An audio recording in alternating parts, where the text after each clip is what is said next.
Hey guys, welcome to FM297 of the Further Maths Fortify study guide. This question reads, 10 activities are needed to prepare the daily shipments of products from Technica to their distributors. The duration in minutes, earliest starting time, and immediate predecessors for these activities are shown in the table below, and then we're given a table that looks like this one. You can also see that the duration of activity H and the earliest starting time of activity I haven't been included in this table. We're then told the directed network that shows these activities is shown below, and then we're given this directed network here. We're told all 10 of these activities can be completed in a minimum of 31 minutes as well. So we might even jot that down in a little box, just so that we remember that on our little directed graph here. Question A says, what is the earliest starting time of activity I? So activity I being down here, we want to figure out what its earliest starting time is. Now there's two potential paths that could lead to activity I. We could either take A, then C, then G, or we could take A, B, E, then G. Now we're going to take the A, B, E, G path because what you can see is this vertex here and this vertex here. C travels between the two of them in what would be 4 minutes, and B and E are going to take 9 minutes to get to the same point, meaning that we're going to take the longer of the two routes because that will give us the proper starting times. Another way to go about answering this question would be looking at activity G's earliest starting time. So if we look here, G's earliest starting time is 17. It's going to take us 3 minutes to complete activity G, meaning that activity I's earliest starting time is 20 minutes. So G will be complete after 20 minutes, meaning that we can start I. Question B. Question B says, what is the latest starting time of activity F, this activity here? Well, working back from this completion time of 31, if we were to minus 8 from our 31, that will give us the latest starting time of J. And if we were to minus another 5 from that will give us the latest starting time for F. Because of course it's going to take 5 days, then 8 days to get to 31. So minusing these two amounts from our completion time of 31 will give us the latest starting time for activity F, which should be 18 minutes. It's important to note that including the minutes unit after our answers is needed here because we've been asked for the latest starting time and we haven't been told that we're using minutes by the question, so we have to make sure that we're making it very apparent that that's what we are using. C then asks us, given that the earliest starting time of activity J is 23 minutes, what is the duration of activity H? So here's where we're going to have to look at the 3 different paths that are connecting into activity J. Hopefully the other 2 paths are going to help give us some clues as towards the length of activity H.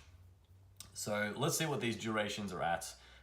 The other 2 paths being, now of course we know that C is not being included in our counts here because we know that it's going to take longer for B and E, those 2 activities to occur, so we're going to count through those. So our first activity, we want to finish with activity I, so we're going to add A, B, E, G, then I, which means that we're going to be adding 8 plus 3 plus 6 plus 3 plus 2, which if you add those all together gives us 22 minutes.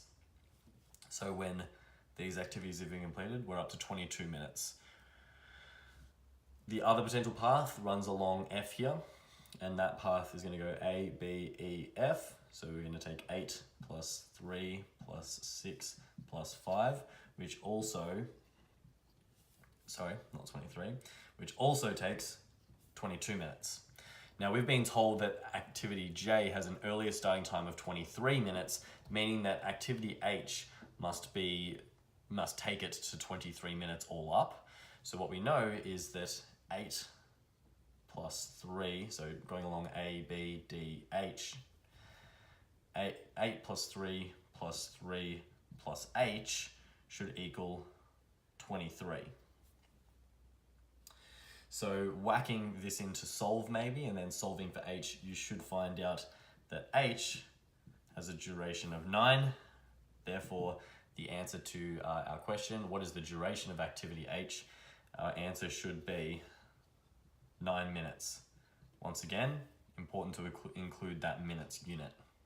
So we've got a duration of 23 for H. So we could put in our of 23. We've got a duration of 9.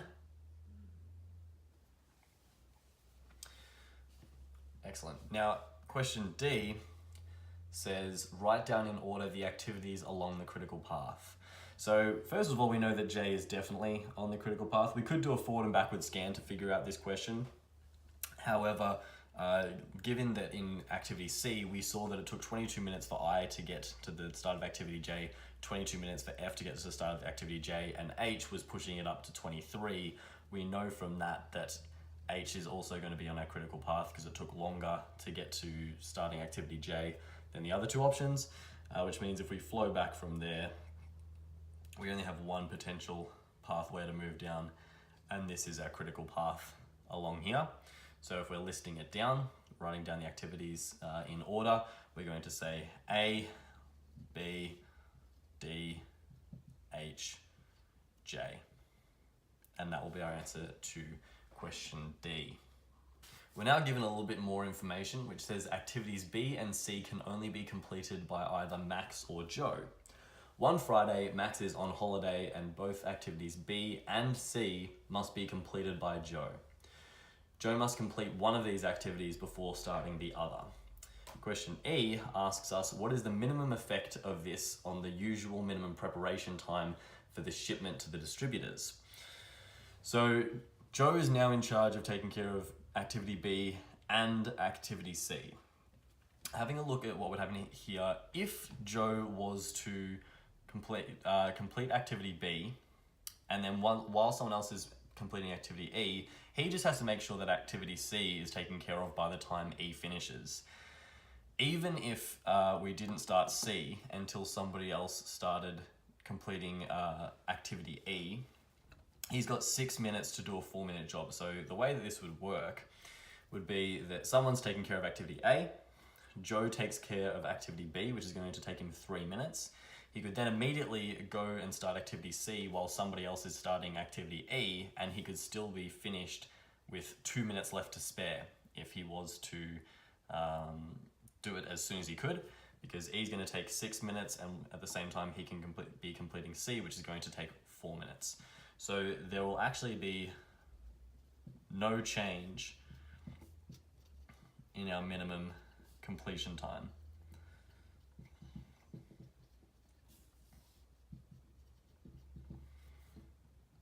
Question F says, once a month, Technica attaches promotional material to their shipments. This causes a slight change to activity H, which then cannot start until activities E and C have been completed. Part I says, on the graph below, show this change without duplicating any activity, and then we're given another diagram, looks much like this one. So because H now cannot start until activities E and C have been completed, and we're also told we're not allowed to duplicate any of the activities, which means that we're going to have to use a dummy line. And I'm just going to use a lowercase d here rather than writing the full word dummy. But of course you should write dummy along your dotted line, even though it's implied. It's just a nice safe bet to make sure that everyone who's marking your work knows exactly what it is that you're doing. So this dummy line says now that when E and C have been completed, which is what is happening at this vertex here, we can actually also attach that to the start of H. Excellent. So just going to put a little. Cool. Part II then asks, what effect does the inclusion of promotional material have on the usual minimum preparation time for shipments to distributors.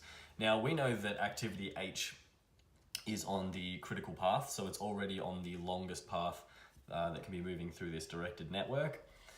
The effect it's going to have, we can see by analyzing the difference. Now that we have to wait for E and C to be complete, this is sort of comparative to D. So normally between B completing and H starting, we're waiting 3 minutes. So there's usually a 3-minute window here. However, now that we're including C and E, and we need those to be done before we can complete here, what's going to hold us back is this E task, because once B is complete, E is going to take 6 minutes to complete. Now C could be done ages ago. It could start at the same time as B, so this BD, which would take 6 minutes, we would compare that to our 4 minutes here. So C is going to have no effect. It's not going to make our time take any longer. However, comparing D and E, we're comparing 3 minutes to 6 minutes. What this means, the difference between these two, that extra 3 minutes is going to push our entire project back by an extra 3 minutes. So our answer could be, so we were asked, what effect does the inclusion of promotional material have on the usual minimum preparation time for shipments to distributors? We could say it increases overall time by 3 minutes to 34 minutes total. So that's the effect it's going to have. And that's this question done. If you guys have any questions for us, please drop them in the comments below. Otherwise, I will see you in the next video.